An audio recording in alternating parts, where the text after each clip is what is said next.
Good afternoon, guys.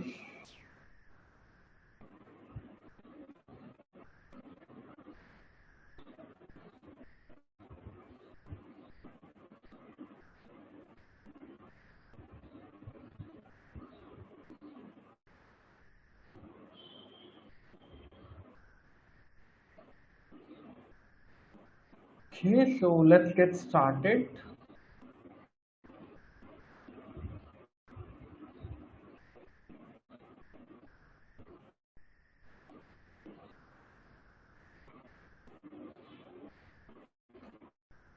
Can you guys see my screen now?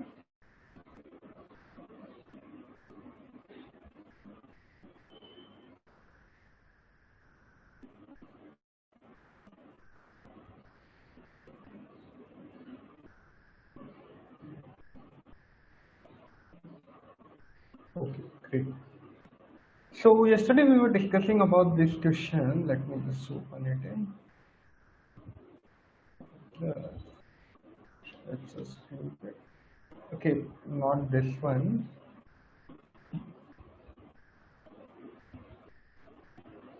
Yep, we were discussing this question.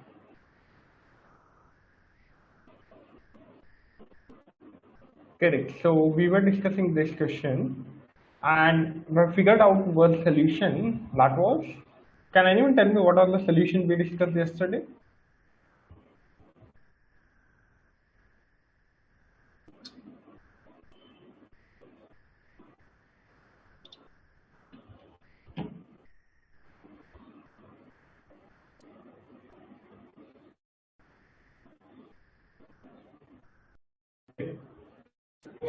So basically what exactly we were doing the sum of all these numbers, correct, and subtracting it from that sum itself, right?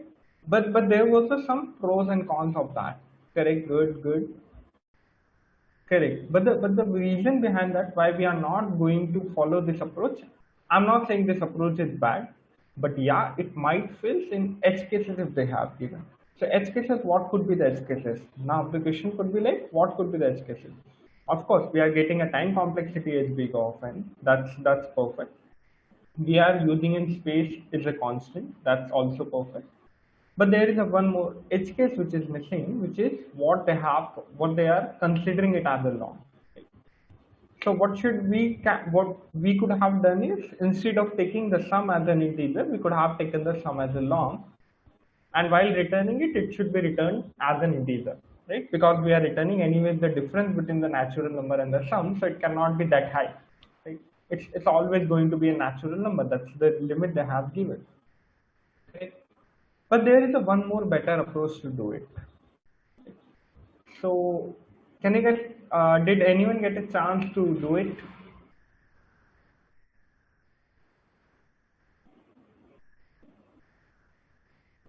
Okay, no worries. So we'll discuss that solution as well, and let's open some notepad and see if there is something we can help you out. Okay. So let's say we can name it as a today's. Okay. So can anyone tell me, if I have a number, let's say 1, 2, 3,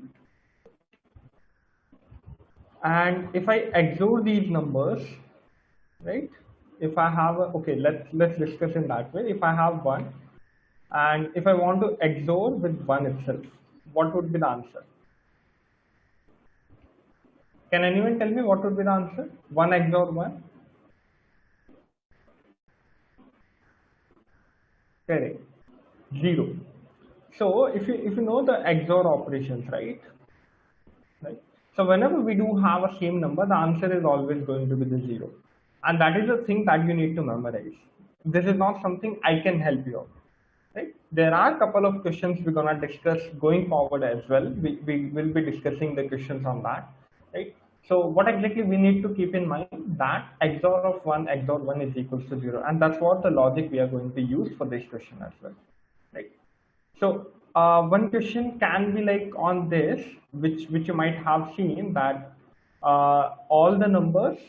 Let's frame out the question, right, and you might find it at the some online portal. So all the numbers are repeating, right? All the numbers are repeating double number of times, but there is a number which is getting repeated only one number of times. But there is a number which is getting repeated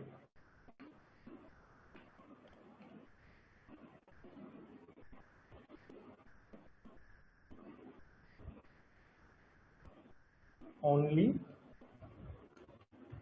one number of times, right? So you need to find that number. Let's say, for example, for instance, if I give you an example, for instance, the example could be like, it could be 1, 2, 3, then 1, 2, and it could be like this, right? Or it may be like this as well, 1, 1, 2, 2, 3, right? So if I do XOR of all these numbers, what would be the answer will you get? What is the answer you are going to get if I XOR all these numbers?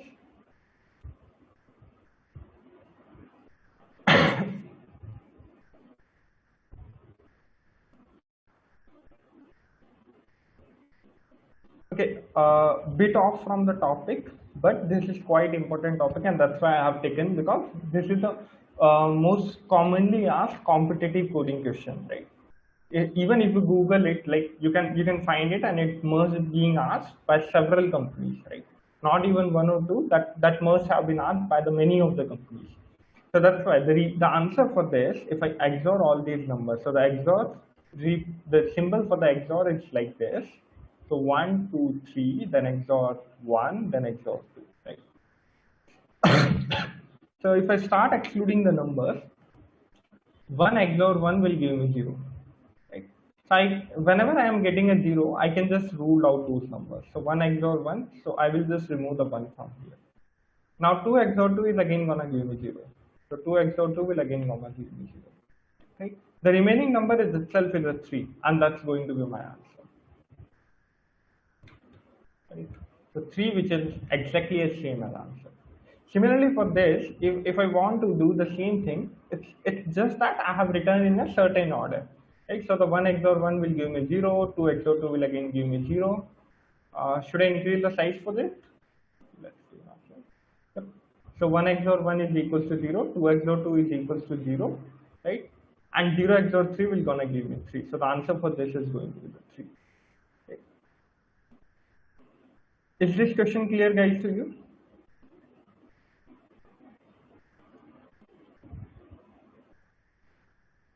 Anyone has doubt how exactly we are getting this, and it should come up with a different answer, or anyone has any doubt, right? So the same logic we can use for this question as well, right? What exactly we're gonna do is we're gonna write a number. We're gonna write a for loop. Let's say if I'm writing a for loop, right, just for an instance, let's say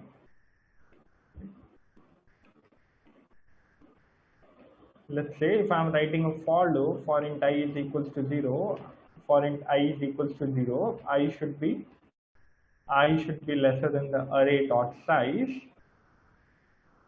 or maybe the number we have, right?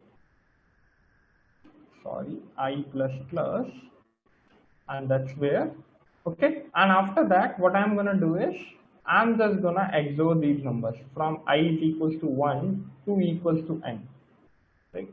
So if I XOR these numbers, and if I just print the result over here, right? So the result is going to be initially, let's say you started with the result 0, right? And you're gonna make it as the result is equals to the result XOR with what numbers, right? So what you exactly you need to do is you need to take this as an array. So that's going to be your first array, right? And the second array is going to be like this: 1, 2, 3, 4, 5, 6. 5, 6, 7, 8, 9, and there would be 1, 10, right? If you XOR all these numbers, right? So 1 XOR 1 will definitely gonna cancel out, 2 XOR 2 will definitely gonna cancel out. Similarly, the only number which is going to be the left is only going to be the 9, because it doesn't have 9 over here. And the 9 is the only number which is going to get repeated only once. right? So what I'm gonna do, I will take a number from here and take every number from here, right? So this you can store it in a separate variable, right? So if you do, let's say if I just do it as a XOR one, an XOR of all these numbers, I'm storing it in a variable XOR one, right? Int XOR two, that is a different variable, and I'm storing it in a XOR two. And if I do an XOR of again, so final result I would call it, right? If I call the result in that way, and the result is going to be the XOR one, XOR one, XOR two. So if I do the XOR of these operations, then definitely I'm gonna get my result as a 9. Guys, is this clear? And of course, one more thing to say over here is, here also we are using a constant space. Right? The second thing is the time complexity is again going to be the big of n. Why? The reason behind that is, I need to iterate this number as well. I need to iterate this number as well. That's there. We are doing a repetitive operation. That's definitely going to be the 2 times big of n, but 2 is again a constant number, right?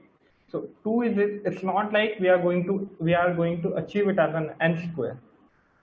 The input is not in the sorted order. It really doesn't matter. Whatever the order you want, right? That's why I have given it as an auxiliary 1 and auxiliary 2. Right? It shouldn't always be in the sorted order. Right? Whatever the output you are getting, it will auto handle that. Is that clear? Okay. So the 2 is again a constant and the time complexity is the big of it. Of course, I have attached the link. Have you guys received this doc? This one I was talking about, the one that we discussed in the last class.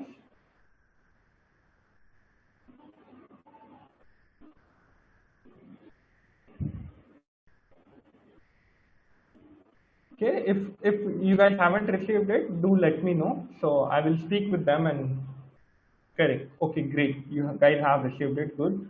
So maybe you guys can try it out, right? I have already attached the link over here.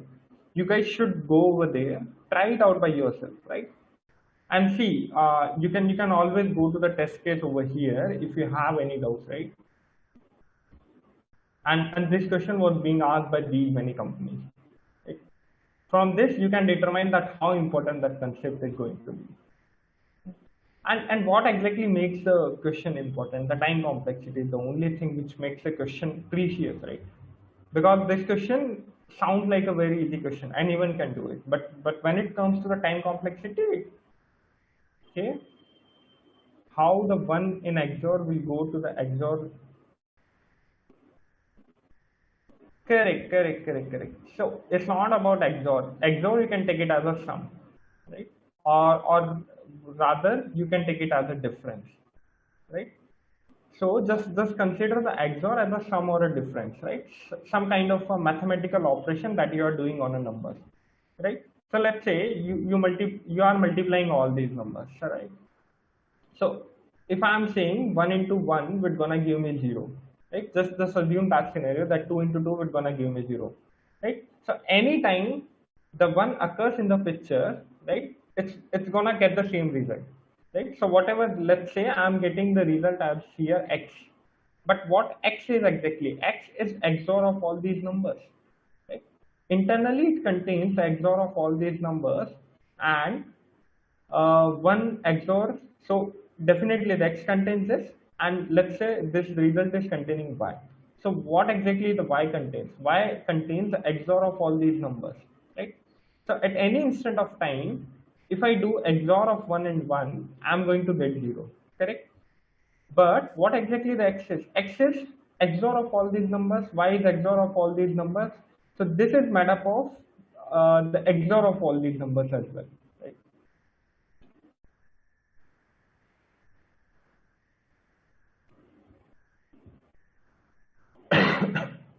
So it's not like we are doing the XOR of one with one only. We are doing the XORs with others as well.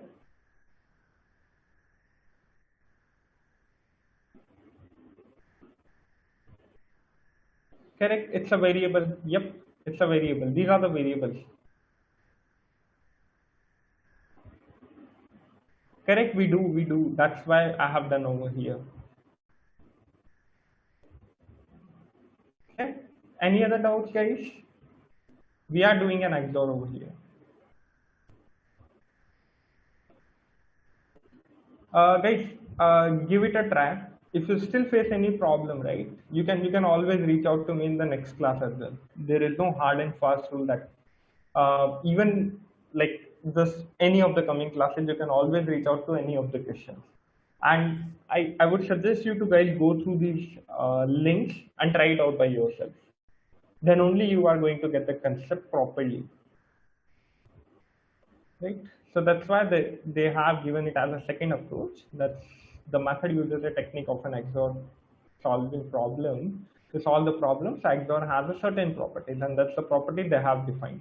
So A1, A2, A3 is equals to A, and A1, A2, A3, so on An minus 1 is equals to B. So if they are doing an A XOR B, it's going to be the A of n, because A of n minus 1 till they have iterated, and here they have iterated till A of n. So A of n is the only number. How to find the solution in this platform? There is no way you can find the solution until and unless you haven't submitted it, right? So there is a one way I can tell you. Just you can always Google the question, right? Let's say the topic you have is the missing array number, right? So you may find n numbers of solution over here that may or may not be the same what we have discussed in the class, right? And sometimes that's also possible that you might get the more than one more solution, right? So this is the one way you can do it, but try to do it by yourself, right?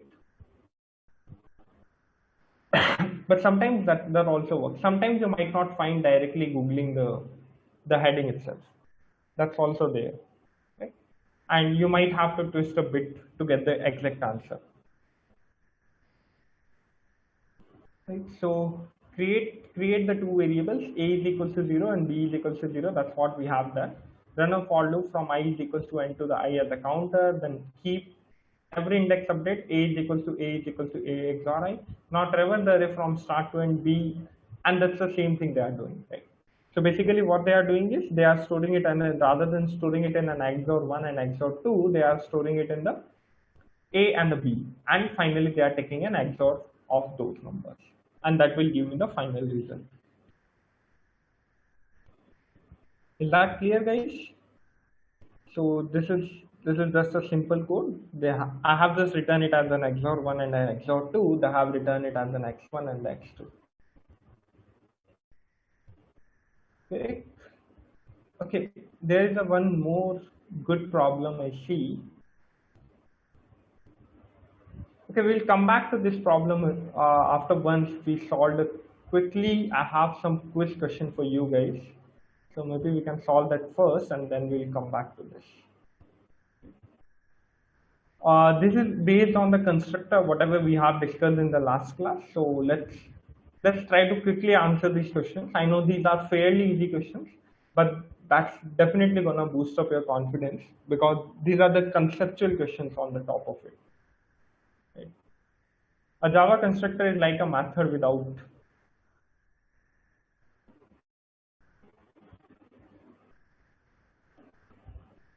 Guys, quickly.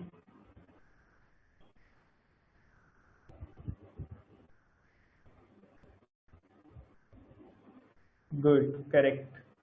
It should be return type, guys. The reason behind that is a Java constructor is like a method without. It shouldn't have a return type. That's what we discussed in the last class, correct? A constructor cannot have a return type. Okay. The class name of the constructor and the name of a class are correct. Same. The placement of a constructor inside a class should be. Guys, if you want me to be bit slow, we can do that like that. Do let me know if someone wants to okay anywhere in the class, okay, always beginning, okay.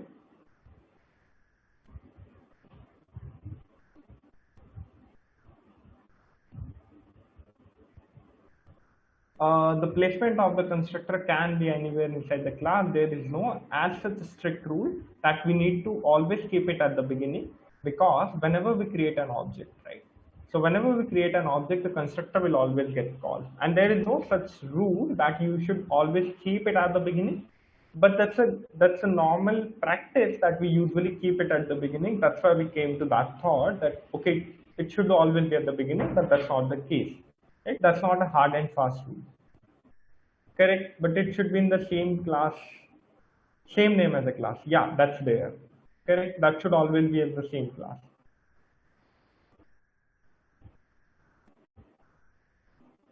Okay, let's move on to the fourth. Any other doubts, guys, on third?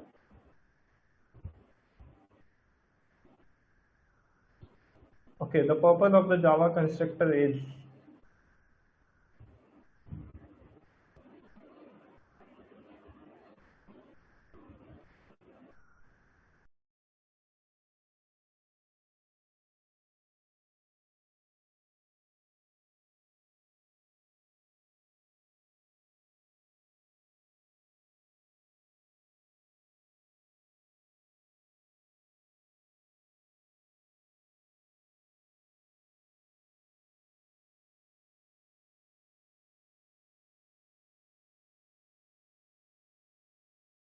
correct.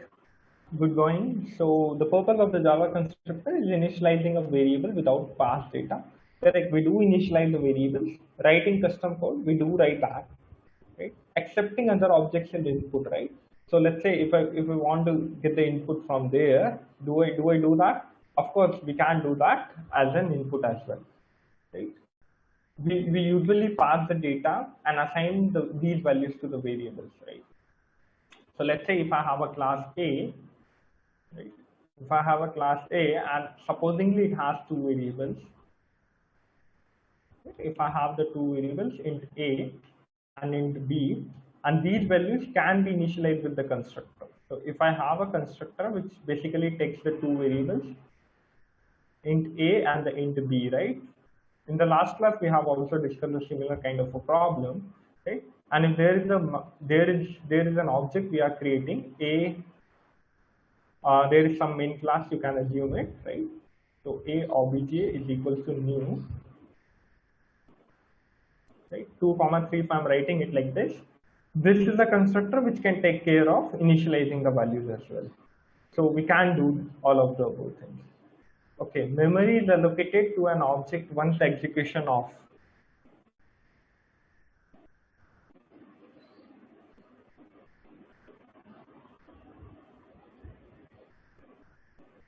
Guys, any doubts? Do let me know in the middle. Okay, constructor. Okay, let's see.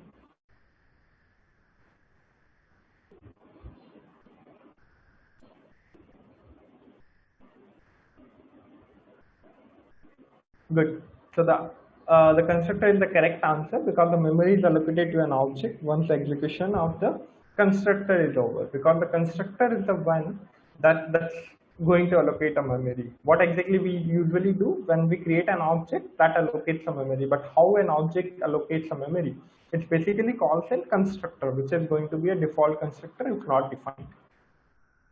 Okay, what should be the output for this one?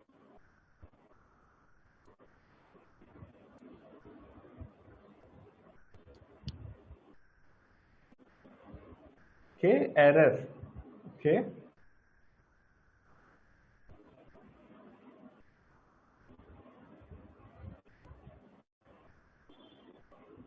Okay, no output. Okay. Okay, Antarctica. Okay, I got all the options. Let's see which one is correct.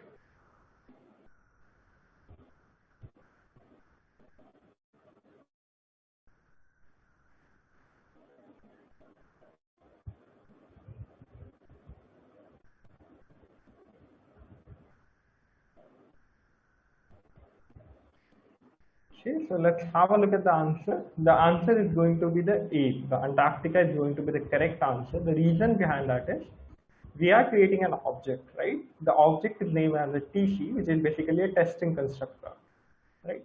And if you see, this is the method that we have created. We have already said that the constructor can be defined anywhere inside the class, right? So whenever we create an object, right, it always calls a default constructor. What is a default constructor over here? That's the constructor we have created, which is basically a testing constructor. And this will get invoked as you call an object, right? If you call tc.testing constructor, it will call this method. But if you are just creating an object, it will always call the constructor itself. And whenever it calls a constructor, it is going to get this printed. Is that clear, guys?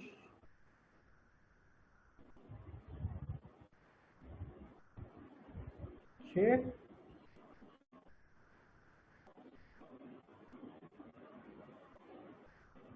What should be the answer for this?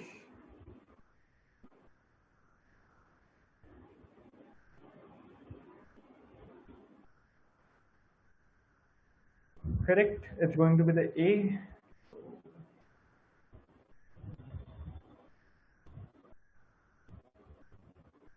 It's just a vice versa. That's option number B. Maybe you guys can just read it out.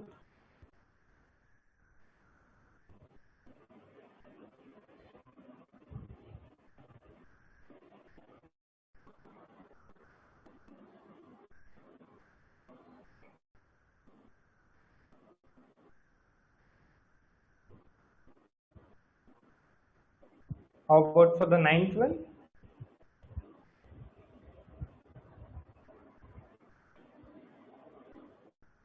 Okay. A.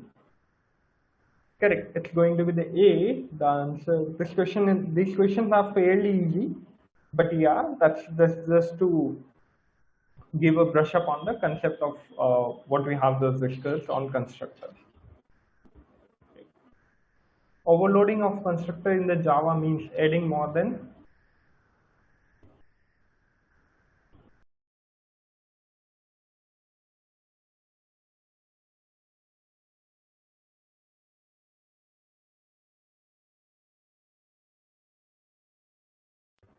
Okay.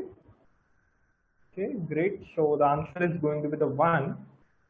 Overloading of constructor in the Java means adding more than one constructor with a different argument list, right? So if it's more than one, that's going to be the two. And if we are getting two, that means we can call it as an overloading.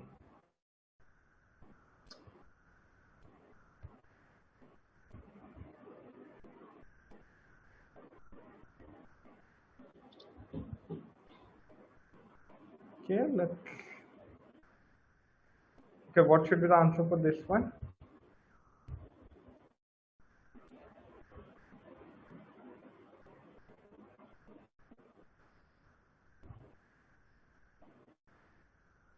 Okay, none of the above.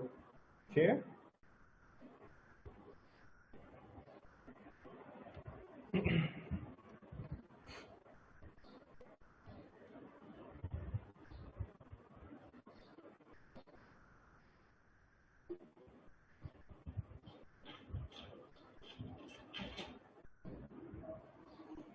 Okay, A. Okay.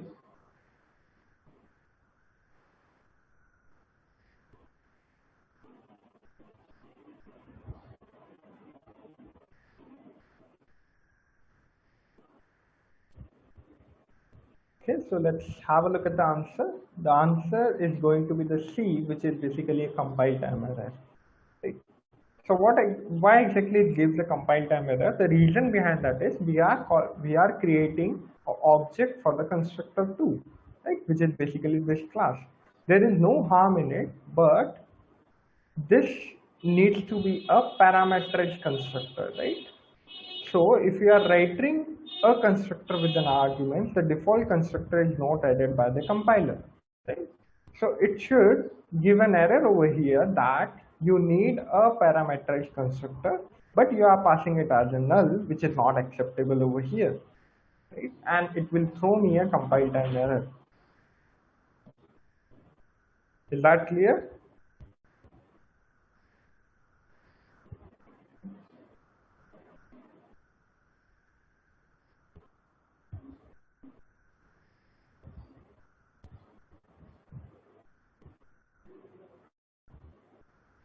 Okay, and more or less these are the easy questions only.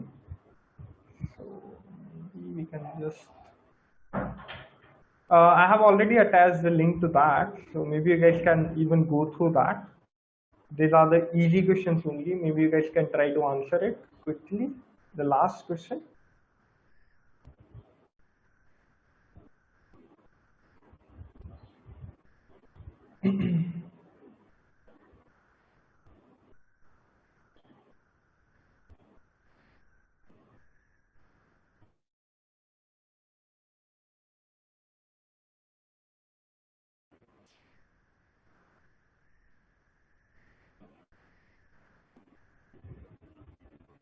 Okay, A, C. Okay, let's see.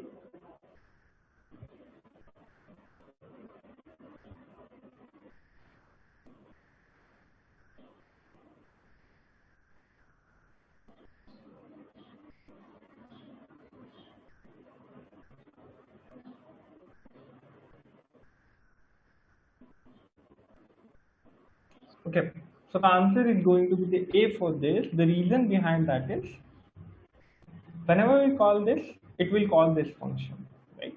So if we are creating an object, it will create this, it will call this function, and invoking a method from a constructor is all good, right? There is no as such case we cannot invoke a constructor from we cannot invoke a method from a constructor, right?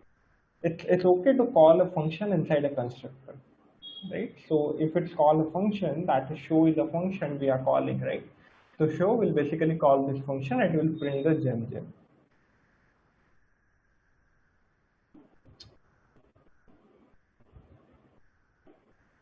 Any doubts, guys?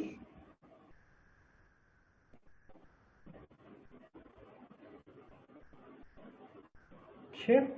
So yes. Maybe you guys can try it out whenever you get some time. Right? Let's focus on some other questions we have.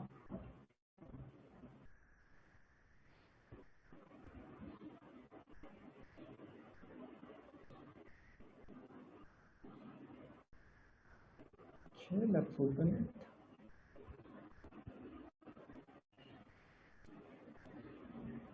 Can you guys read out this question? Inside a constructor method fun can we have return type?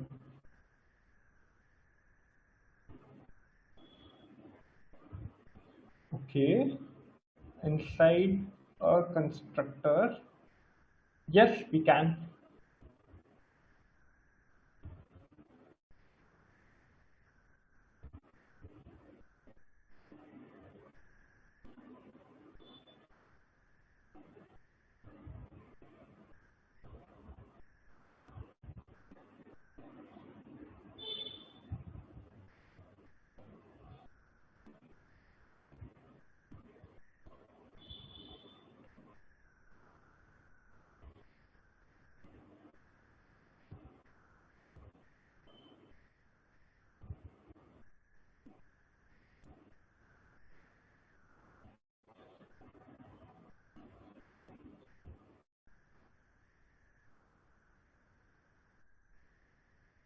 Guys, can you quickly try to answer the poll as well?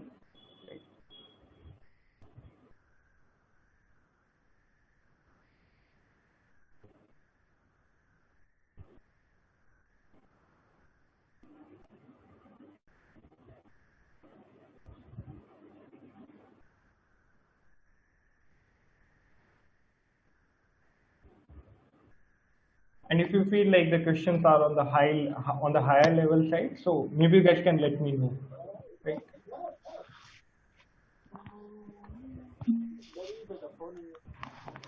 Okay, the time complexity. Okay.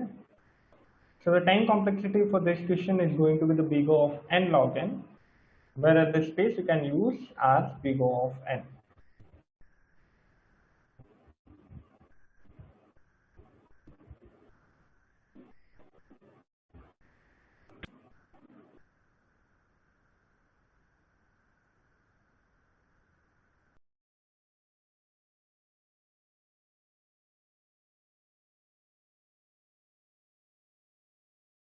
67.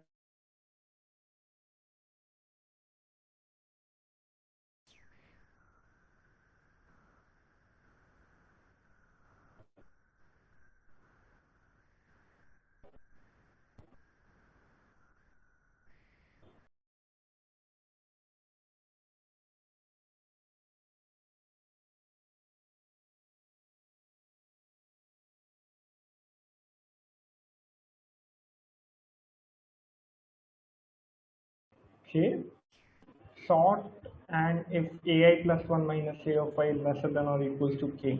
Okay, good.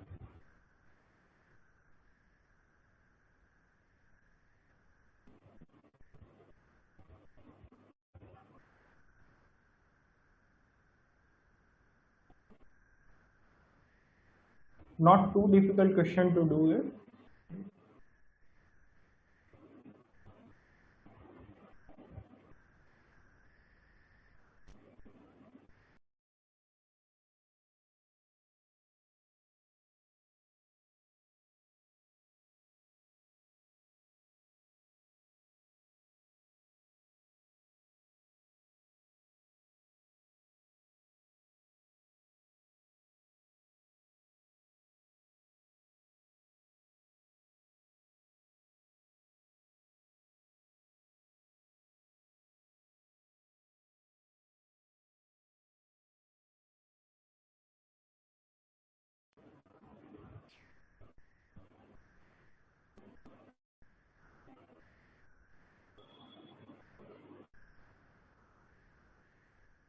Okay, great. How about others, guys?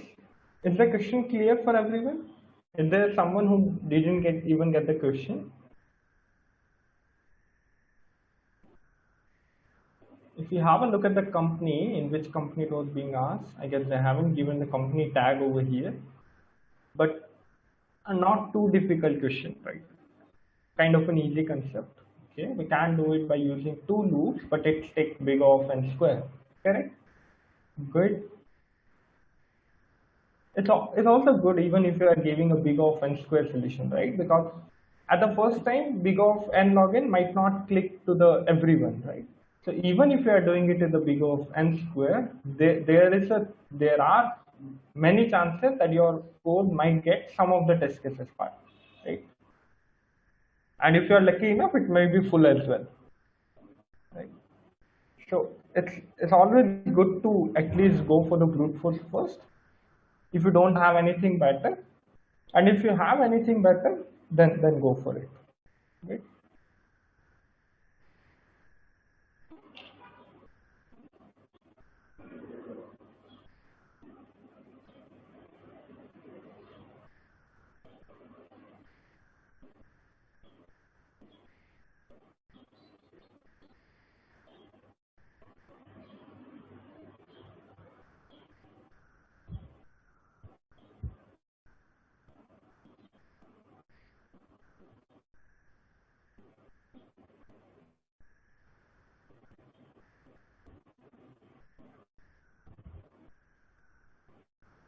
Okay, I'm ending the poll for now.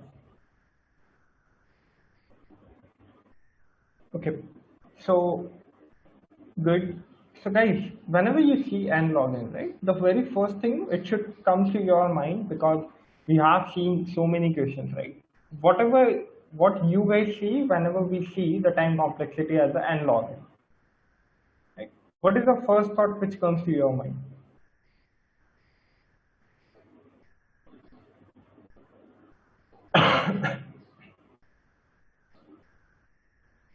Correct. We can sort out these, right? So if we sort these numbers in the correct, it should have a sorting, right? So if we sort out these numbers in a particular order, what you guys gonna get? It should be like 3, 5, 9, 10, 15. Sorry, 3, 5, 9, 10, 12, 15, 17, right? And if you create a pairs in that way, right? So what exactly you need to do is, let's have a look at the summation as well, right? So this is the code that should be good enough till here only, right? So what exactly we have done? We have first sorted the array. So if you sort these array, the array I have is 3, 5, 10, 15, 7, 9, right?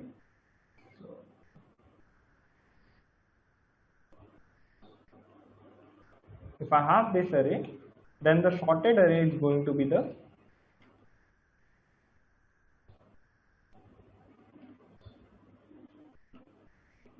3, 5, 9, 10, 12, 15, 17.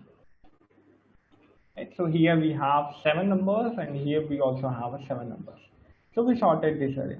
Now what I'm gonna check is that's the absolutely correct solution. Right?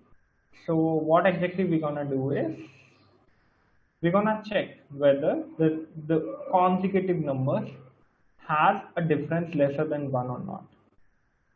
So let me just close this. So the consecutive numbers, I'm going to check for the 3 and 5. Is the difference is lesser than k? Absolutely yes. Right? So once I have checked this number, right? Now the next number I'm going to check is 9 and 10. 9 comma 10 is a pair. Difference is less than 4. Okay, but the 9 comma 10 if you create, you won't be able to create the 10 comma 12, right? Because you cannot contain all the numbers. Right? Can you try that test case as well?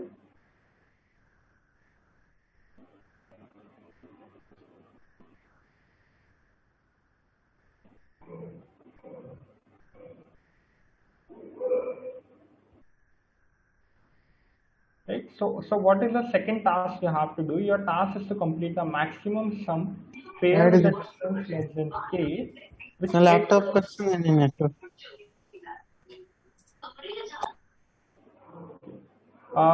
the array size as k and the maximum possible sum of the joint pairs, right? So will you get the maximum possible? Right? It should be maximum possible as well.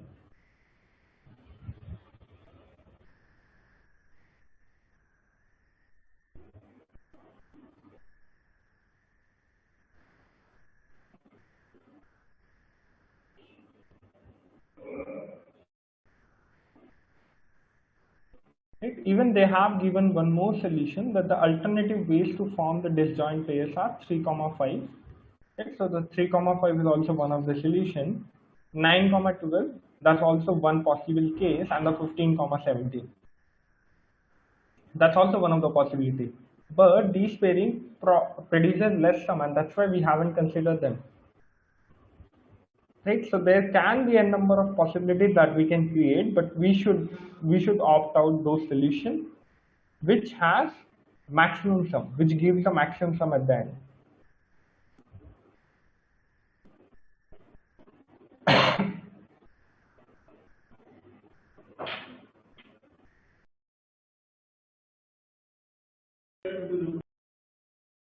Yep, sum is equals to 61 in the second case. So, and in the above case, we are getting it as a 62.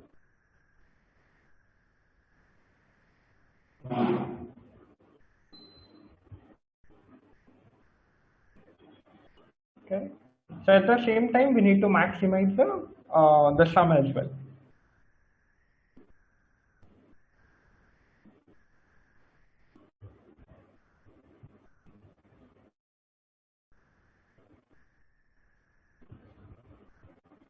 Correct. So there are various ways to do this question. Maybe we can discuss once more these questions when we good with the dynamic programming as well.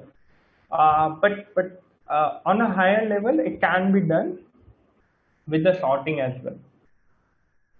Right? It's basically kind of a DP question, right? We can do it with the DP approaches as well, but the DP approaches would take big of n square 10 complexity. As of now, if I try to explain it to you with a 2D diagram, okay? But you can do it with the sorting approaches as well.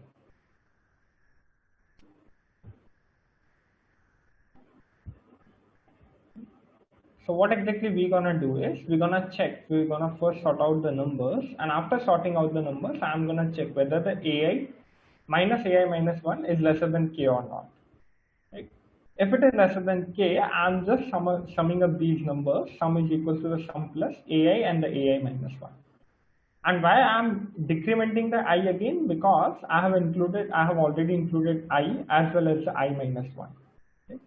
So if I include number at any instant, right, I need to decrement the I by 2. Because the one time I'm decrementing over here, the one time I need to decrement over here as well.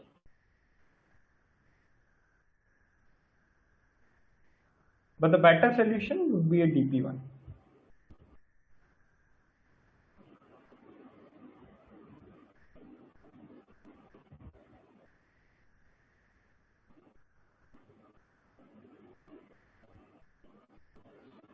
Any doubts, guys?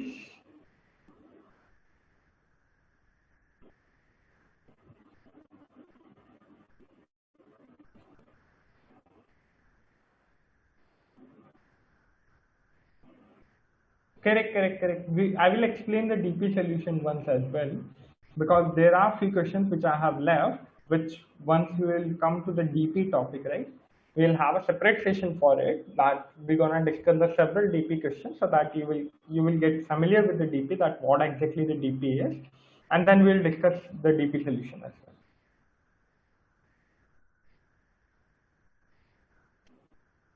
Right? So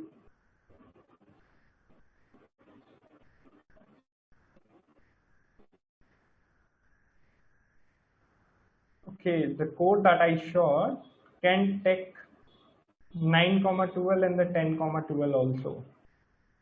Okay, let me have a look.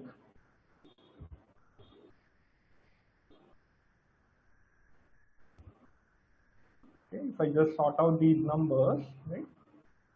So maybe we can iterate once, right? 3, 5, 9, 10. So it's gonna take these values first, right? So it will iterate over here.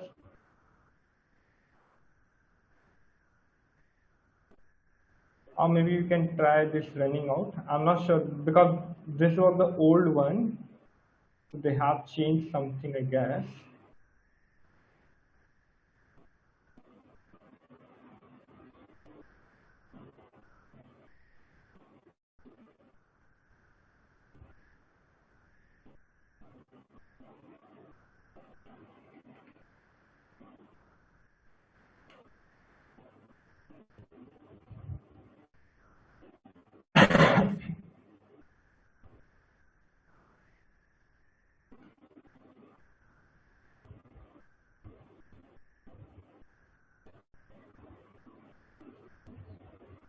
They have changed the variable names as well.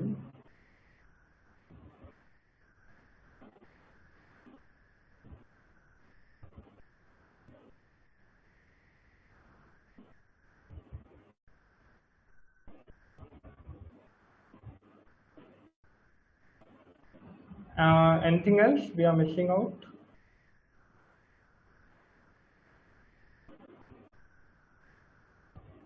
Let's try to compile it.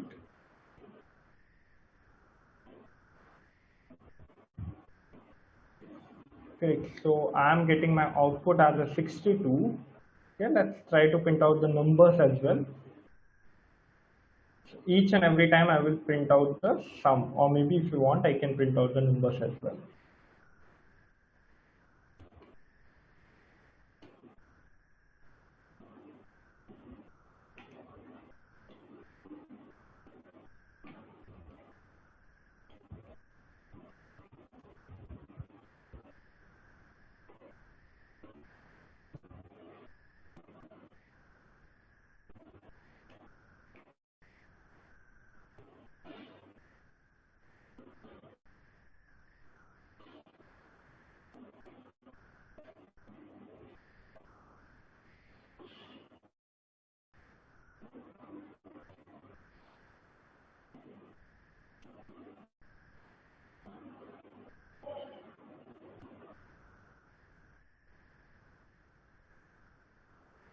Can anyone tell me why we are getting this? I got it. Can you guys try to tell me? And how should we fix it if there is a way?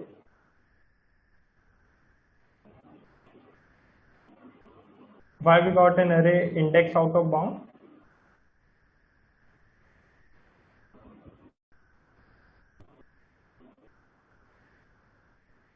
Just by writing the print statement. If I remove the print statement, it's gonna work fine. But if I write that print statement, it fails. Why is it so? Correct. Good. So that's the reason we should write it right about this. Will it work now?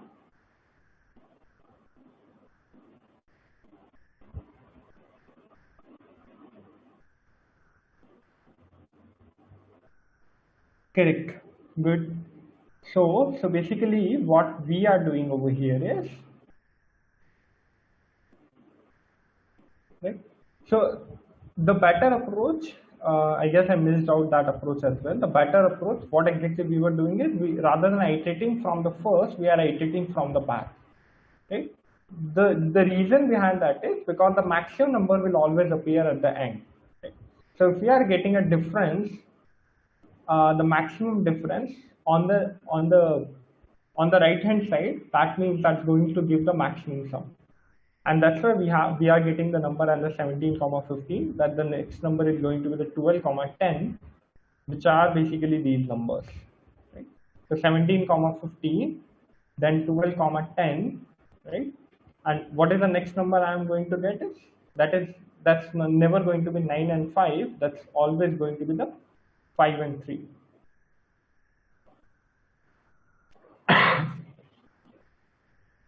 Any doubts, guys? I guess even I missed out that point, that we are iterating it from the back rather than iterating from the first.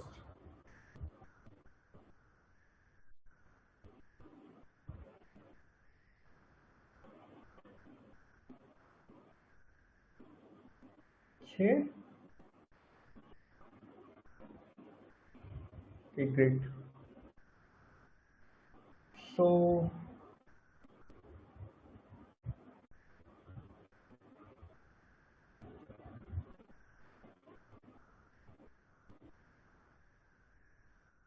okay.